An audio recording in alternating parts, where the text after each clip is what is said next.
Karauli Dholpur Lok Sabha seat से भाजपा की ticket पर दावेदारी पेश कर रहे भाजपा के जिला उपाध्यक्ष कमल पहाड़िया से एक खास मुलाकात। कमल पहाड़िया ने जिला भाजपा में अंतर्कलह होने की बात को नकारते हुए लोकसभा चुनाव में मोदी जी के नाम पर वोट पड़ने की कही बात। साथ ही कहा कि जिस भी प्रत्याशी को मिलेगा कमल का सिंबल वही होगा विजयी। नमस्कार, आप देख रहे हैं अपडेट इंडिया।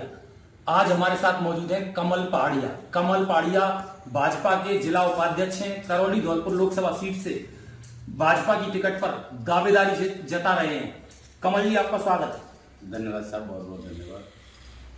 कमल जी, चैनल के माध्यम से हमारे दर्शकों को आप अपना संक्षिप्त परिचय दीजिए। मैं छात्र जीवन से राजनीति में हूँ। मैं विद्यार्थी परिषद से छात्र संघ का महासचिव रहा निर्विरोध। उसके बाद मैं सरपंच रहा मांगरौल ग्राम पंचायत से, और ऐसा सरपंच रहा पूरे राजस्थान में सर्वाधिक मतों से जीतने वाला सरपंच रहा। मैं 1817 वोटों से चुनाव जीता था पूरे राजस्थान में। उसके बाद मैं युवा मोर्चा में भी काम किया, फिर पार्टी ने मुझे जिला उपाध्यक्ष की जिम्मेदारी दे दी। उसका मैं निर्वहन कर रहा हूँ 5 साल से। मतलब जब से आप भाजपा में आए हैं, छात्र जीवन से ही आप राजनीति में हैं, और जब से भाजपा में आए हैं, भाजपा के साथ ही हैं, तो पार्टी की निष्ठा की वजह से पार्टी ने आपको जिला उपाध्यक्ष का पद सौंपा है। जी हाँ, मैं पूर्ण निष्ठा से रातों दिन पार्टी की सेवा में लगा रहता हूँ। जब से दायित्व मिला है, मैंने घर के सारे काम छोड़ के रातों दिन पार्टी का काम किया है, और पार्टी चाहे आगे पद दे चाहे नहीं दे, हम कार्यकर्ता के रूप में पार्टी का काम करेंगे। भाजपा से टिकट मांगने वालों की बहुत लंबी फेरिस्त है। इस लंबी फेरिस्त में आप खुद को कहां पाते हैं?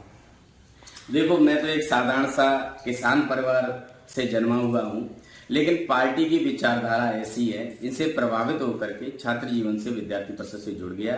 इससे पार्टी जो निकल रही, फिर अभी भी मैं पार्टी में हूँ, और मोदी जी के विजन को आगे बढ़ाते हुए मैं पार्टी में ही रहूंगा, और मोदी जी की योजनाओं को लेकर के हम धरातल पर जाएंगे। उन योजनाओं के माध्यम से लोकसभा का चुनाव जीतेंगे। इन्हीं के आधार पर मैं पार्टी में काम कर रहा हूँ। नहीं कमल जी, मेरा प्रश्न ये था कि ये जो इतने दावेदार हैं, जिनकी इतनी लंबी भीड़ है, उस भीड़ में आप अपने आप को कहां पाते हैं? देखो, भीड़ जिस दुकान में सामान होता है वहां ज्यादा भीड़ होती है। आज बीजेपी पार्टी विश्व की सबसे बड़ी पार्टी है, और स्वाभाविक रूप है राजस्थान में सरकार है, हमारी पूरे भारत में सरकार है, तो लंबी कतार है। टिकट मांगने का सबको अधिकार है, सभी टिकट मांगते हैं। मैं भी उसी लाइन में, टिकट मांगने की लाइन में खड़ा हूँ। भाजपा में, जिला भाजपा में अंतरकलह है। उस अंतरकलह की वजह से भाजपा ने विधानसभा की 4 सीटें गंवाई हैं। आपको लगता है कि उस लोकसभा चुनाव में उस अंतरकलह को पाटने में कामयाब होंगे? देखो, भाजपा में कोई अंतरकलह नहीं है, ना जिला भाजपा में कोई अंतरकलह है। जनता का निर्णय था, वो हमने स्वीकार किया, बट लोकसभा चुनाव में उसका हम उल्टा होगा। ये जनता के हमारे पास संदेश हैं, मैसेज हैं। हमेशा करौली धौलपुर लोकसभा क्षेत्र अपन जीते हैं और जीतेंगे। मोदी जी के नाम पे वोट पड़ते हैं लोकसभा में, और पड़ेंगे, चुनाव जीतेंगे निश्चित तौर पे। किसी को भी चुनाव जो सिंबल है कमल का फूल है, किसी को भी कमल का फूल मिल जाएगा, वो चुनाव जीतेगा निश्चित तौर पे। 2 बार के सांसद मनोज राजौरिया, आपको उनकी स्थिति को देखकर क्या लगता है? लगता है उनका क्षेत्र में कुछ विरोध है, क्योंकि जिस तरीके से बताया गया था स्मार्ट गांव गलेदी को लेकर या कई मुद्दों को लेकर जनता के बीच हम जाते हैं तो उनका विरोध है, तो इसलिए आप दावेदारी पेश कर रहे हैं अपनी? देखो, टिकट मैंने पहले भी कहा था, टिकट मांगना सबका अधिकार है, क्योंकि अपन SC सीट है, अनुसूचित जाति परिवार से आते हैं, पार्टी में सेवा कर रहे हैं। राजनीति में महत्वाकांक्षा सभी में होती है, और महत्वाकांक्षा को रखते हुए अपन टिकट की दावेदारी कर रहे हैं। लेकिन राजौरिया जी का विरोध है, विरोध नहीं है। राजनीति में ऐसा होता है कि सभी को संतुष्ट नहीं कर पाते हैं, कुछ कार्यकर्ताओं में हो सकता है, लेकिन राजौरिया जी का कोई ऐसा विरोध नहीं है। अगर राजौरिया जी का विरोध है, अगर मोदी जी उनको टिकट दे देंगे तो वो भी चुनाव जीतेंगे। मतलब अगर राजौरिया जी के विरोध के बावजूद भी अगर उनको टिकट दे देंगे तो वो भी चुनाव जीतेंगे। दूसरा, आपने कहा कि राजौरिया जी का कोई विरोध नहीं है। अगर राजौरिया जी का विरोध नहीं है तो फिर भाजपा प्रत्याशी क्यों बदलेगी?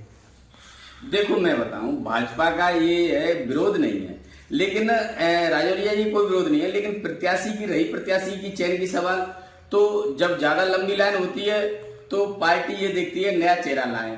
जिससे थोड़ा बहुत विरोध है वो थम जाए और नया चेहरे का कोई विरोध नहीं होता है, जिससे पार्टी विचार भी कर सकती है।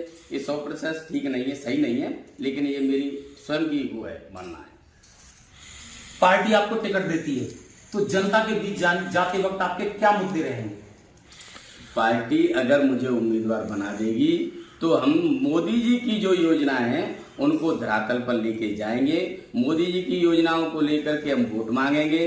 जैसे मोदी जी ने अभी जो किसान सम्मान निधि है उसको 6,000 से 12,000 किया है, सिलेंडर है वो 450 रुपए का किया है, और ये ERCP कितनी पूर्वी राजस्थान की सबसे बड़ी पानी की जो समस्या है उसका समाधान किया है। और राजस्थान में उन्होंने प्रत्येक जिले में मेडिकल कॉलेज पूरे भारत में ही बनाए हैं प्रत्येक जिले में, लेकिन हमारे धौलपुर में मेडिकल कॉलेज है, या चंबल लिफ्ट परियोजना है। इन्हीं मुद्दों को लेकर के अपन जाएंगे और चुनाव जीतेंगे निश्चित तौर पर। ये थे कमल पहाड़िया। इन्होंने बताया कि मोदी जी की योजनाओं को लेकर जनता के, अगर पार्टी इनको टिकट देती है तो मोदी जी की योजनाओं को लेकर जनता के बीच जाएंगे और उन्हीं मुद्दों को लेकर पार्टी चुनाव जीतेगी। फिर मिलते हैं ऐसी किसी शख्सियत के साथ, तब तक देखते रहिए अपडेट इंडिया।